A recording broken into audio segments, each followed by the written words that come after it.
देव रुक्मिणी जी का पुत्र होगा। उसका नाम प्रद्युम्न होगा और उसका रूप मेरे ही समान होगा। रति की छाया रूप मायावती होगी। वह शंबरासुर की पुत्री बनेगी। वही मायावती प्रद्युम्न की पत्नी होगी। इसका भेद किसी किसी को ही प्रकट होगा।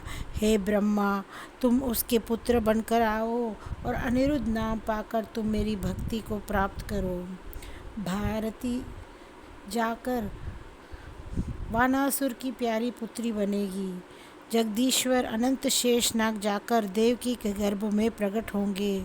फिर वहाँ से खींचकर उनका रोहिणी के गर्भ में वास होगा और उनका नाम संकर्षण होगा।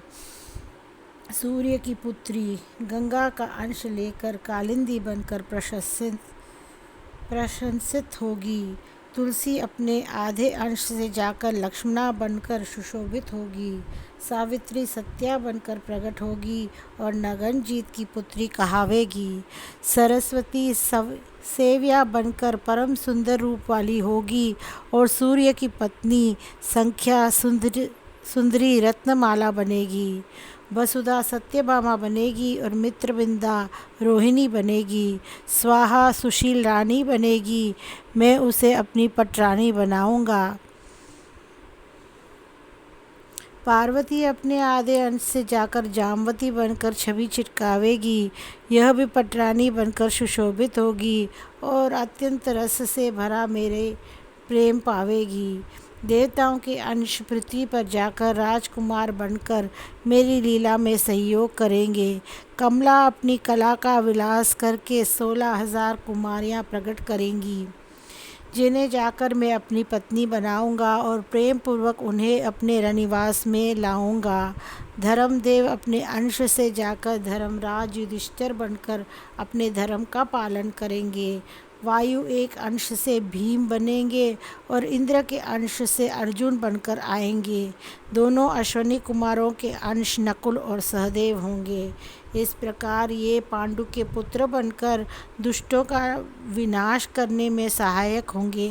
कर्ण सूर्य के अंश से प्रकट होंगे और यम विदुर बनेंगे। कलयुग के अंश से दुर्योधन पैदा होगा और शांतनु का अंश सुभद्र कहलाएगा। शंकर के अंश से अश्वत्थामा प्रकट होगा और अग्नि का अंश द्रोणाचार्य होंगे। चंद्रमा के अंश से अभिमन्यु होगा और वसु के रूप भीष्म पितामह होंगे। कश्यप के अंश वसुदेव होंगे। अदिति देवकी बनकर उनकी सेवा करेगी। वसु का एक अंश नंद कहाएगा और वसु की पत्नी यशोदा बनेगी।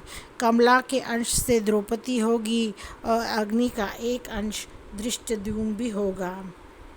शत्रुपा देवकी की पुत्र सुभद्रा बनेगी। देवताओं की पत्नियां भी पृथ्वी पर जाकर सुशोभित होगी। इस प्रकार संकेत देकर श्री कृष्ण ने ब्रह्मा जी को सब कुछ समझा दिया। ब्रह्मा उसे सुनकर बड़े प्रसन्न हुए। उन्होंने करुण कारण श्री कृष्ण की कृपा का अनुभव किया और इससे वे पुलकित और गदगद हो गए। गोप और गोपियाँ श्री कृष्ण के सामने बैठे सुशोभित हो रहे थे और पार्वती जी श्री कृष्ण की इन छवियों पर बलि बलि जा रही थी। सबके अंशों को अपने विग्रह में धारण करके श्री कृष्ण ने अवतार लिया। इससे ये सार रूप बात समझ लो कि श्री कृष्ण विष्णु नारायण आदि सभी के सम्मिलित अवतार हैं।